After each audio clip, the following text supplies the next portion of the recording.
See, here's something with empathy. Pain is good.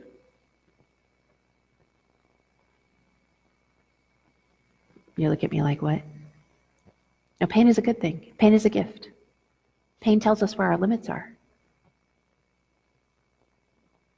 Leprosy is a disease that numbs the nerve endings and kills the sheaths of the nerves. And a leper's fingers and toes and hands and face don't rot off because of the leprosy. They rot off because of the infection, because of things that they couldn't feel happening to them. So if you slice your hand and you don't happen to look at it, you don't know. If there's a nail in your foot and you keep walking on it for 6 weeks, your foot will rot off because you had no pain. So follow me here. I'm going to do something very quickly. Track with me on this. Pain is a gift from God because it teaches us to hate sin. We do something sinful, we realize it causes hurt. We don't want to do that again. There are 2 ways we learn from pain. 1, I learn from your pain by watching. That's a smart way to learn from pain. If I refuse to learn from anyone else's pain, I have to feel the pain. Now, if anyone, how many people here are children? Who have children? You were all children at one point. Come on. Every parent here who's had more than one child knows that your children will learn from pain in different ways. You have the kid who watches the other kid do something stupid and says, I'm never trying that. You have the kid who watches the other kid do something stupid and say, hey, let me see if it happens to me like that. You have the kid where you can tell them, they never have to watch anybody do anything, and you just say, Mommy says that's gonna hurt you, and they go, oh, okay, I'm not gonna do that. And then you have the one, and it doesn't matter, there have been 10 kids in front of them, flip a wheelie over that, crawl down, fall down and crack themselves wide open, and they're like, I'm gonna try, I think I can do it better. And then it happens to them. Every kid has a different relationship with how they learn from pain. So, but we learn from pain only 2 ways. Your pain or mine. Now, in the world, in a gospel context, God hopes that we learn from the pain that we see in the world, and that makes us want to hate sin and avoid sin and choose to put our will on the side of right. But if we don't, guess what? We feel it ourselves. And that is not because God is a tyrant, that is because God loves us. Because when we feel pain, we run to Him if our heart is right.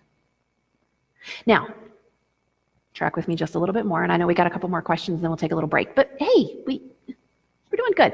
So, with pain, now think about it in a much broader context. Step back from just like your kid touching a hot stove. If I can't feel your pain, then I have no empathy. And I can do whatever I want to you. Because your tears, the hurt in your eyes, the choke in your voice, the fact that you just pulled away from me means nothing to me. If I have no empathy, if I can't feel your love either. And I become a black hole, sucking everything in, trying to fill that void of lack of empathy. Because if I can't feel your feelings, then not only can I not feel your pain, but I also cannot feel your love. This is why Paul tells us to rejoice with those who rejoice, to mourn with those who mourn, to experience God's comfort so that we can comfort others as we have been comforted. If we cannot experience comfort, if we have not let God comfort us, we cannot comfort anyone. If we have a mandate to empathy in the writings of the Apostle Paul. Rejoice with someone who rejoices. Why? I rejoice with you even though it's not my promotion. It's not my joy. I enter into yours. I'm feeling your feelings. Mourn with those who mourn. It's not my sadness. It was not my loss. But I enter into your feelings and I feel them with you. Now let's take that one step further. If you have seared your capacity for empathy, if you have chosen not to enter into the feelings of other people, and you cannot learn from their pain, you also have cut yourself off at the knees to feel the pain of the cross, and the gospel means nothing.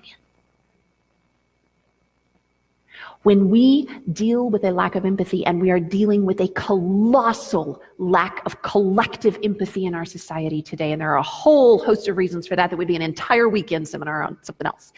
But when we are dealing with a lack of empathy, we are dealing with people who either become, in relationship to the gospel, legalist because they cannot feel God's gift, or hedonist because they cannot feel his pain. Do you get me?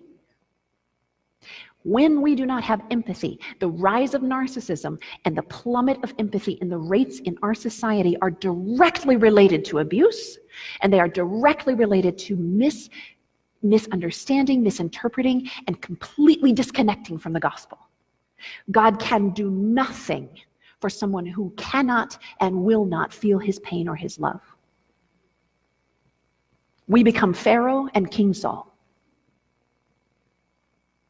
I believe truly that the one thing we should be teaching all of our children is empathy. And it can be cultivated. Some of us have a natural to it. I have one child who needs to cultivate empathy. I have another child for who it comes over in spades, and she needs to tamp some of that back down.